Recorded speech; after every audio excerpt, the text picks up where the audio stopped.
Պատերազմ ծխախոտի դեմ Հայաստանը նոր մեթոդով ու արդեն խիստ օրենքով կպայքարի չարիքի դեմ։ Օրենքը մշակվում է շուտով օրենսդիրը կքննարկի, ինչ անել, որպեսզի ծխող Հայաստանը հրաժարվի սիգարետից։ Առողջապահության նախարարությունն արդեն թղթին է հանձնել։ Ձևակերպումը գնում է ոչ թե չի կարելի ծխել ծխողների կողքին, ձևակերպումը գնում է այլ ձև, չի կարելի ծխել։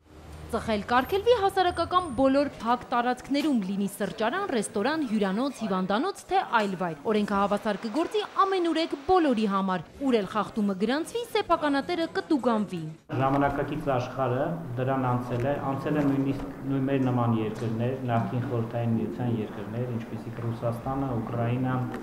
Օրենքը եթե հաստատվի, վերանալու են նաև գովազդի բոլոր ձևերը, իսկ համառ ծխողները դրամապանակի թեթևացումով կզգան փոփոխությունը, ծխախոտը կթանկանա։ Պետք է կպնել գրպանին, պետք է ուղղակի արգելել ծխելը այնտեղ, որտեղ ինքը ուզում է ծխել։ Նոր կանխատեսումներով, եթե ծխախոտի դեմ պայքարը խստանա, առաջիկա 40 տարիներին 187,000 մահ կկանխվի։ Это 600 тысяч. 600,000 քաղաքացի մահանում է միայն пассив ծխի հետևանքով։ Հայաստանում մշտական ծխող է բնակչության 25,4%-ը, չափահաս տղամարդկանց 55,5%-ը, կանանց 3,2%-ը։